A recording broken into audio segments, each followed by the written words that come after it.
Live from the School of Athens. This is Europe and the People Without History, everyone's favorite AP World History Review service.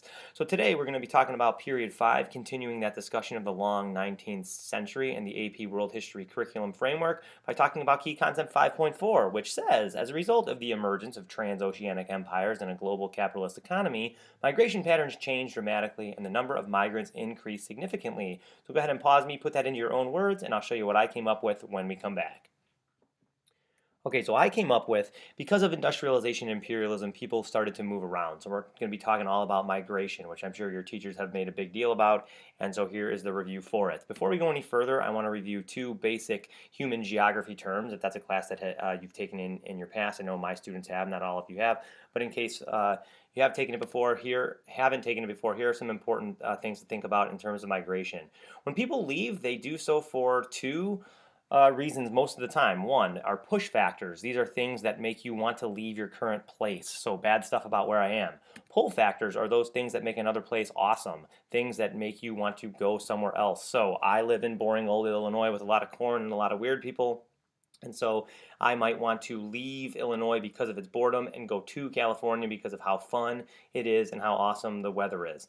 Anyways, the weather and the fun of California are a pull factor. The boredom and the corn of Illinois is a push factor. All right, so now that we got that out of the way, let's go ahead and start with Key Concept 5.4, Roman numeral 1, which states that migration, in many cases, was influenced by changes in demographics in both industrialized and unindustrialized societies that presented challenges to existing patterns of living. So let's talk about why people migrated. First thing to get out of the way is the fact that industrialization led to growth of populations. Anytime you have a change in the way things are made, especially in the realm of agriculture, you see the growth of populations. This time period is characterized by an exponential explosion in the world's population. This is seen as a microcosm in the Qing dynasty within China, and I can definitely foresee the AP people putting a graphic on your test that has to do with population growth during this time. So let's see why and how it grew. Okay, so one reason it grows is because of improved farming techniques. So technological innovations that were associated with the Industrial Revolution, like the seed drill, which made farming more easy and more efficient.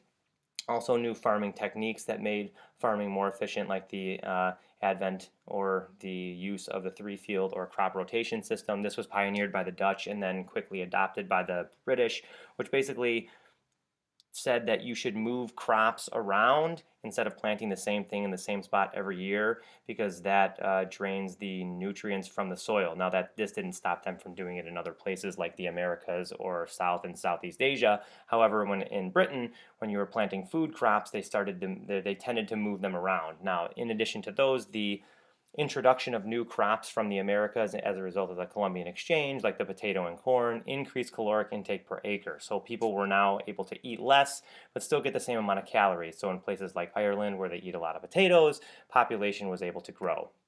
In addition to improved farming techniques, you also see medical improvements, most notably the use of the smallpox vaccination, which was pioneered by an English physician named Edward Jenner.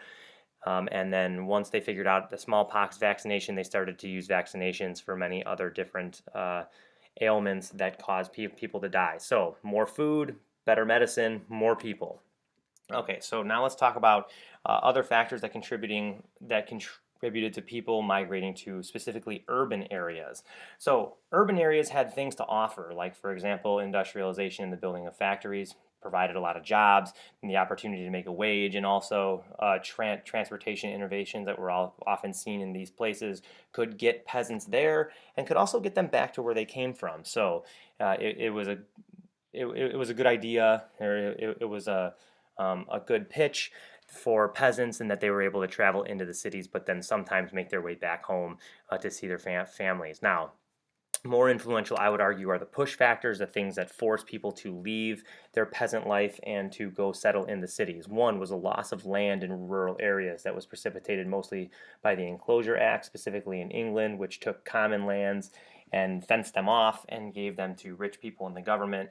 That forced peasants to leave because no longer did they have the same access to land that they had before. There's also poverty in the countryside, heavily related to those enclosure acts. There's a freeing of peasants and serfs from feudal conditions, most notably in Russia and Japan. And you also see famine due to bad harvests, which was caused by the introduction of monocultures, which is the use of only one crop in certain areas, which destroyed native farming practices and destroys the land. And then also famines like that of the potatoes in Ireland. So there are several reasons that cause people to leave their rural lives and jet out for urban areas.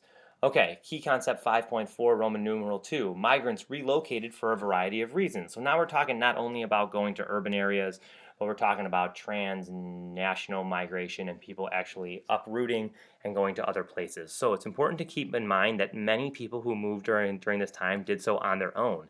So I have several examples. This is not an all-encompassing list. You may have talked about these, you may have talked about other ones, but it at least gives us a snapshot of why people left and where they went.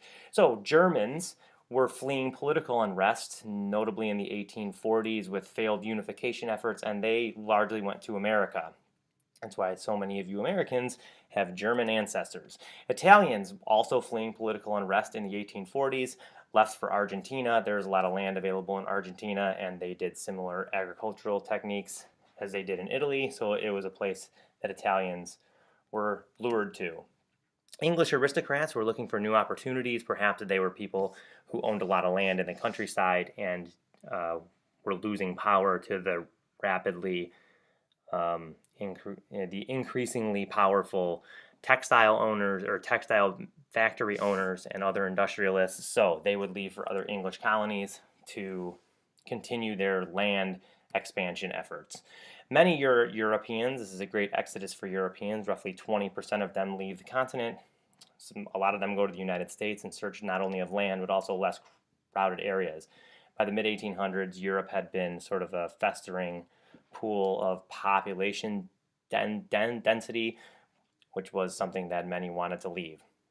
And lastly, Russians and Ukrainians leave to Siberia for the plethora of resources that they have there. So if you study the map that's on this slide, you'll see where a lot of people ended up going. Now, I'm emphasizing that all of these examples are free workers, people who are leaving on their own. Now, to shift gears and talk about people who were coerced or semi-coerced workers. I don't really know what semi-coerced means. That's a College Board word, but if you're semi-coerced, I think that you're just coerced all the way, but that's just me. Who knows? All right, so we have slaves that during the early part of this historical period are still being moved from Africa to places like the Caribbean to work as plantation workers. Most importantly, during this time period, though, you have indentured servants that were being moved from places like India and China that had large surplus populations and are moved to other imperial ventures to work as usually field hands or factory workers or mine workers for a short amount of time. And what makes them an indentured servant is that after that short amount of time, roughly 4 to 7 years or so, they're given their freedom. Now, if I'm a Chinese mining worker and I move to the Americas to work in the mines and or on the railroads and my time is up, chances are I have not made enough money, nor do I want to go back to China, so I end up staying. Another group that moved and stayed were English convicts that were largely moved against their will to Australia, which is why Australia has the demographics that it does today.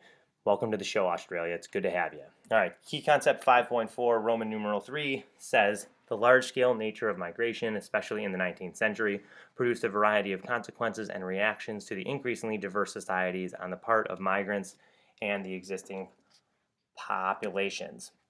So migration impacted societies on several levels, and there's no way that we can talk about all the effects and the consequences of migration here, so we'll just touch a couple. First thing to deal with is how migration impacted women, particularly those who stayed in their homelands. Since the migrants were mostly men, because they were most heavily sought to do the hard labor that so many believe women can't do, women took on new roles in their native land. So they became heads of household. They started to take over farming practices. They did what the men did before, hence proving that women can do just the same things as men. Okay, I digress. Migrants created ethnic enclaves in their new destinations, so If a large number of Chinese people moved to, say, the United States, they would settle together, both because it was familiar to settle with people who were just like you, and also because the people who were there didn't let you settle with them because they were racist and discriminatory. Uh, so a little bit of A and a little bit of B there, but the example of Chinatowns in the United States is great.